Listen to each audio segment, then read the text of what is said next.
So hey guys, welcome back to my new video.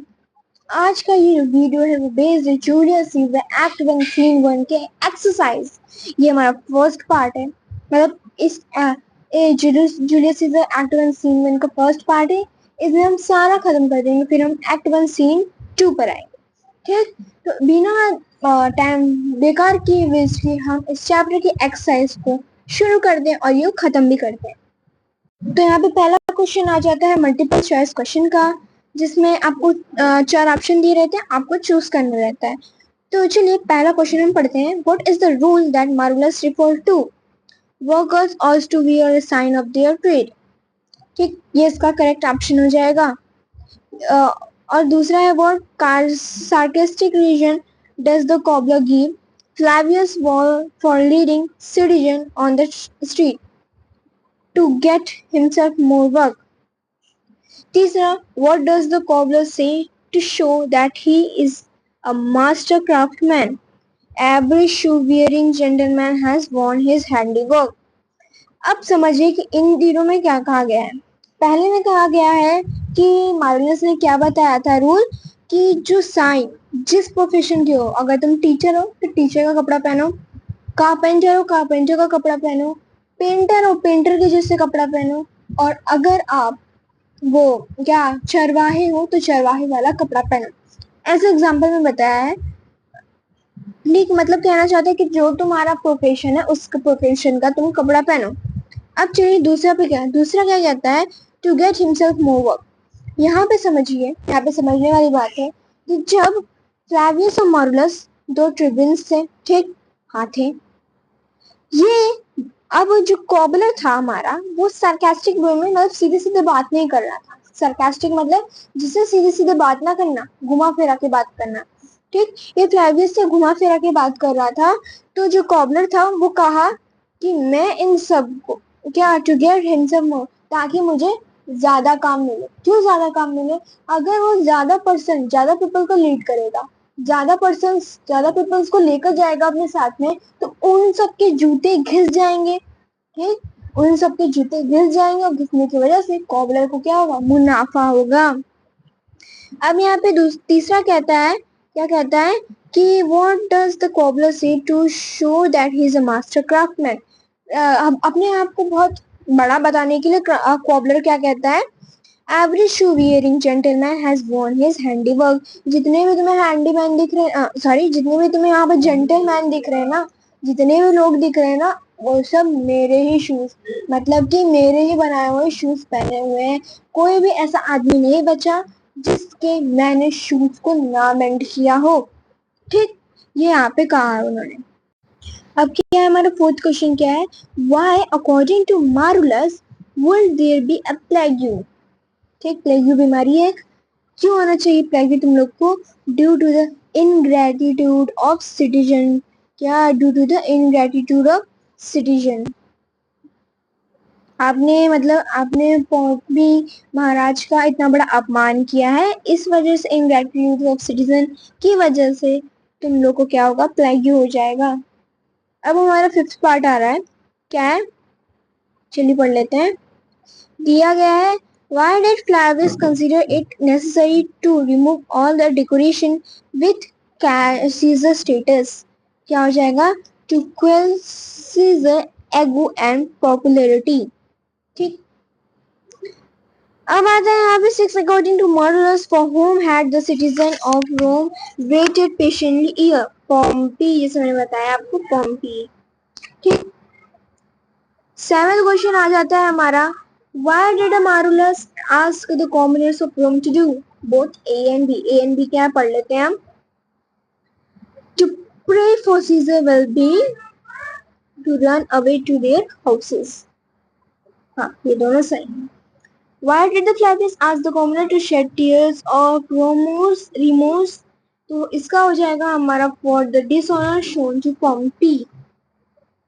ठीक, अब आ जाता है हमारा ninth, which quality of the common man is reflected in this scene. ये हो जाएगा हमारा फिकलनेस। बहुत सारे बच्चे यहाँ लिखा देते हैं कि एडमायरेशन फॉर सीजर, तो ये गलत हो जाएगा।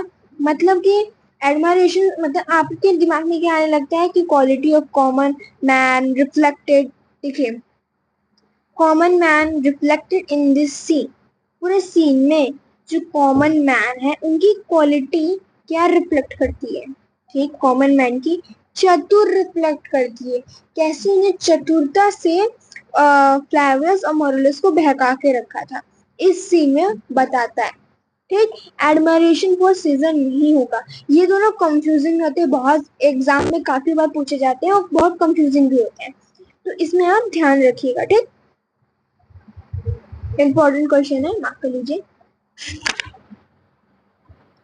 Which type of atmosphere in Rome is seen in Act 1 and Scene 1 of the play? तो यहाँ पे आ रहा है confusion and cheers, ठीक, जैसे कंफ्यूजन मैंने बताया, हाँ बहुत कंफ्यूजन रहती है आपको एक्ट 1 और सीन 1 में, और सबसे ज्यादा कंफ्यूजन एक्ट 1 और सीन 3 में होती है, ठीक। वो अगर चिंता मत करिए, वो भी मैं आपको एक्सप्लेन करके वीडियो अच्छे से एक लाइन बाय लाइन एक्सप्लेन करके डाल दूँ। What is the central theme of the play reflected in this scene? Central play बीच का प्ले क्या रिफ्लेक्ट करता है? Conflict between Marxist and Republican, ठीक। अब आते हैं हम अपने दूसरे क्वेश्चन पर। अब आता है हमारा 12th क्वेश्चन, क्या है? The opening scene of the play reflect on which of the following cause that led to the development of the play? इसका हो जाएगा हमारा Caesar triumph over Pompey's son, Caesar जीत गया था पॉम्पीज सन की, मतलब जो लड़ाई हो रही थी पॉम्पीज सन के और सीजर में, दोनों में लड़ाई हो रही थी, उसमें क्या हुआ, सीजर जीत गया और पॉम्पीज सन हार गए। तो फ्रेंड्स अब हम आते हैं कॉन्टेक्चुअल क्वेश्चन पर, हमारा जो एमसीक्यू था वो खत्म हो गया है, अब हम आते हैं कॉन्टेक्चुअल क्वेश्चन। अब ये आप ये जो पैराग्राफ देता है ना, सॉरी, ये जो पैराग्राफ देता है आपको एकदम अच्छी तरह से रीड करना है और इसको डीपली रीड करना है अच्छे से। अगर आप एक एक लाइन को समझोगे ना तभी भी आपके ना जो आंसर्स क्वेश्चन है वो आपके दिमाग में एकदम फिट हो जाएंगे अच्छी तरीके से, और आपको क्या होगा, कभी आप भूल नहीं पाओगे। अगर आप इस पैराग्राफ को भी पढ़ लिए, चैप्टर समझे, तो अपने आप से आप आंसर्स लिख सकते हैं। तो चलिए बढ़ते हैं, ये हमारा फर्स्ट पार्ट, पहले आप फर्स्ट पार्ट लिख लीजिए पूरा, फिर मैं आपको सेकंड पार्ट लिख। Clavius and Marullus are the two tribunes who is on the side of Pompey, who is jealous of increase in power of Caesar. They are in the street of Rome. पूछा गया है वो कहाँ थे, तो वो street of Rome में थे। They are saying to the common people that you go home and pray in front of God that protect you from plague, because you have made an ingratitude nature with the Pompey by forgetting him. अब आते हैं दूसरे question को। दूसरा question क्या बोल रहा है? Who are the idle creature? Idle creature are the common peoples. Why are they called so? They are called so because they were not going for job and celebrating working day as laboring day. The main reason was that they were celebrating Julius Caesar Trump over Pompey's son because speaker asked if it is a holiday because no one is going for his profession and no has wear his sign of profession.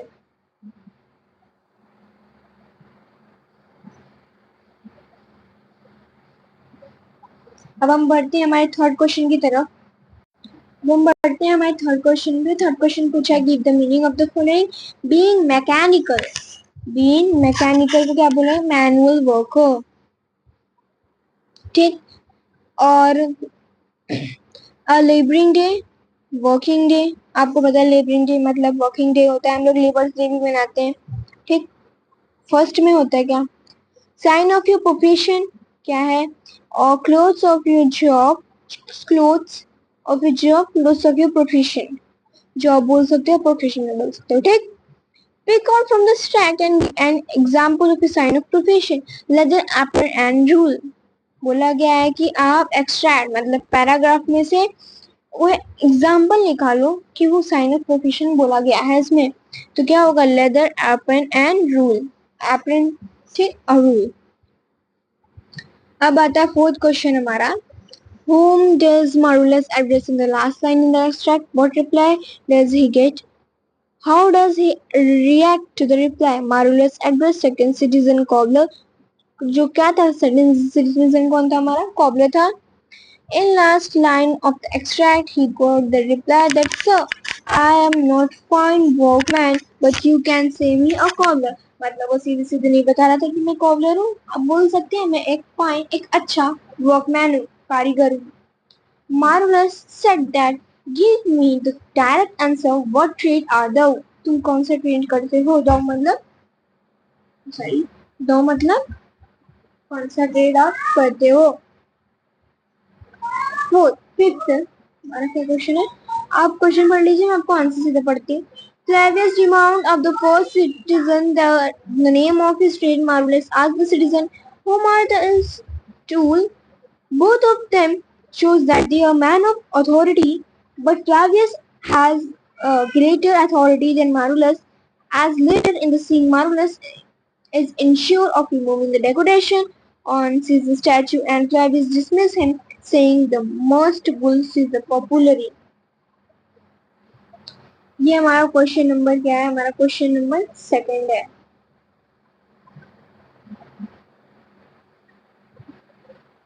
ये आपका first answer है. Citizen asking sir my occupation. Second citizen. तो friends ये उसका आगे का part है.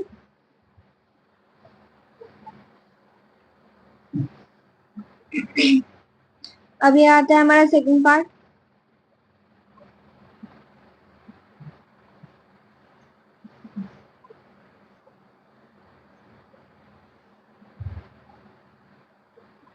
ये थर्ड और फोर्थ पार्ट है.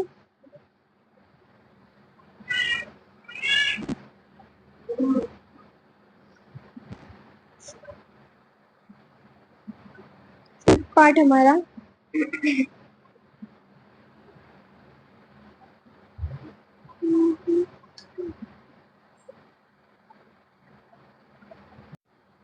फ्रेंड्स ये हमारा क्या है? थर्ड क्वेश्चन आ गया. क्वेश्चंस को आप मतलब एकदम डिटेल में पढ़िएगा क्योंकि आपके लिए बहुत इंपॉर्टेंट होता है. ठीक, अब पूछ रहे हैं speaks this line to whom these words address, what type of recognizing is referred to in extract. तो मतलब आपको बताना है ये एक्सट्रैक्ट में किसको मतलब किसने लाइन बोली है, किसको बोली है, क्या कहना चाहते हैं, ये सब आपको क्या है. ठीक,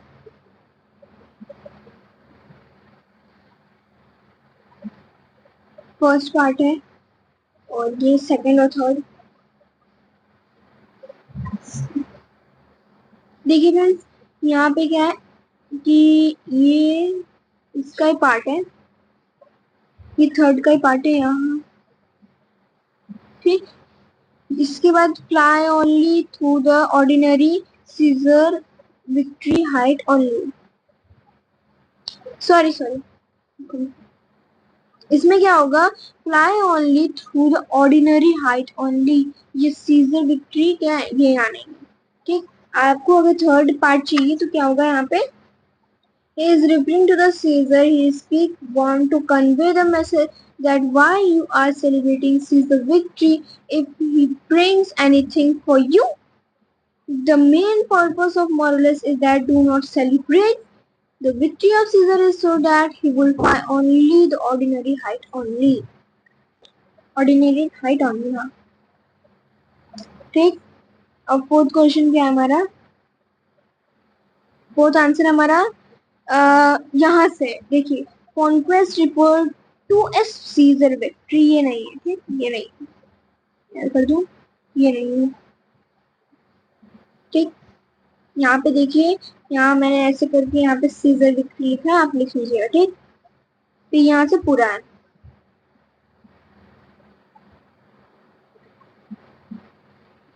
अब बताए हमारा फोर्थ पार्ट. फोर्थ पार्ट में भी हमें क्या लिखनी है? मीनिंग लिखनी है.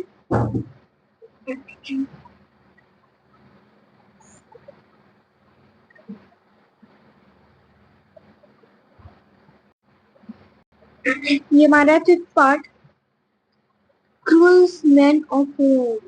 पूछा गया है क्रूल्स मैन ऑफ रोम किसे कहा गया है?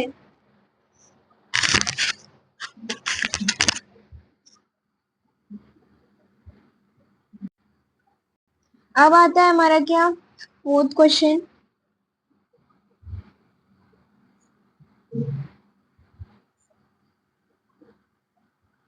इसका फर्स्ट और सेकंड पार्ट है। होप आपको अच्छे से दिख रहा होगा।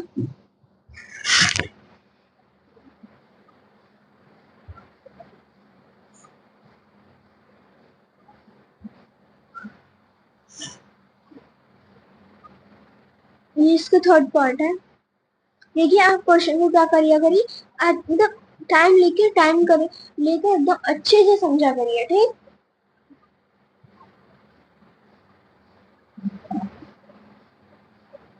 देखिए यहाँ पे पूछा है कि Pompey's blood, what is mean by Pompey's blood. Pompey's blood का मतलब क्या होता है।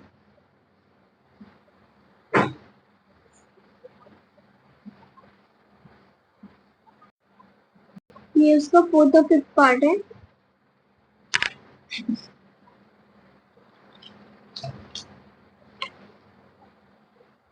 इसमें पूरे क्वेश्चन फिफ्थ है, ये हमारा फिफ्थ लास्ट पार्ट होने वाला है। तो चलिए जल्दी हम अपने वीडियो को खत्म करते हैं। होप आपको ये वीडियो यूजफुल लगी होगी। अगर यूजफुल लगी होगी तो चैनल को सब्सक्राइब और वीडियो को लाइक जरूर कर दीजिएगा, ताकि आपके लिए ऐसे नई नई वीडियो और हम लाते रहें।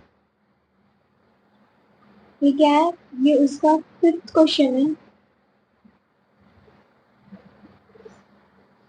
अब वीडियो पॉज करके वो क्वेश्चन कर लीजिए, ताकि आपको अच्छे से समझ में आ जाए, ठीक। मैं वीडियो से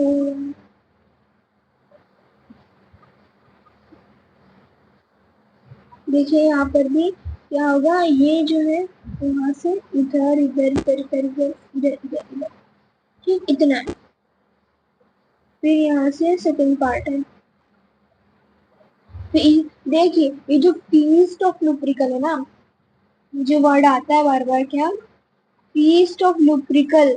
ये याद रखना, एग्जाम्स में पूछे जाते हैं कि फीस्ट ऑफ लुब्रिकल क्या होता है। फीस्ट ऑफ लुब्रिकल क्यों सेलिब्रेट किया जाता है और कब सेलिब्रेट किया जाता है और किसके लिए सेलिब्रेट किया जाता है, ठीक। क्यों सेलिब्रेट किया जाता है, किसके लिए सेलिब्रेट किया जाता है और कब सेलिब्रेट किया जाता है। ये बहुत इंपॉर्टेंट क्वेश्चन है, जरूर पूछा जाता है। सबसे ज्यादा पूछा जाता है कि कब मनाया जाता है, ठीक। फीस्ट ऑफ लुब्रिकल कब बनाया जाता है, याद रखना है। फेस्टिवल बनाया जाता है ये वाला 15 फेब, 15 फेब को ये बनाया जाता है, ठीक। किसके लिए बनाया जाता है वो आपको जानना है, और क्यों बनाया जाता है वो आपको जानना है, ठीक। ये सब जो मैंने आपको क्वेश्चन बताया वो आपको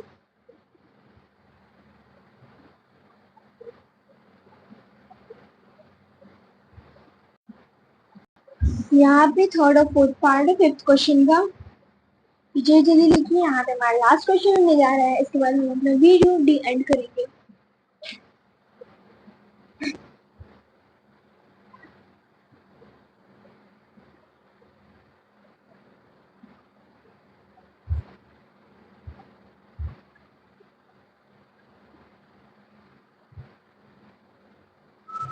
ये इसका फिफ्थ पार्ट है, लास्ट पार्ट।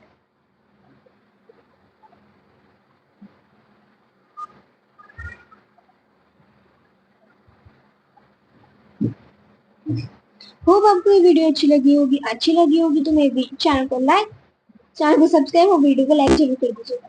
सो बाय।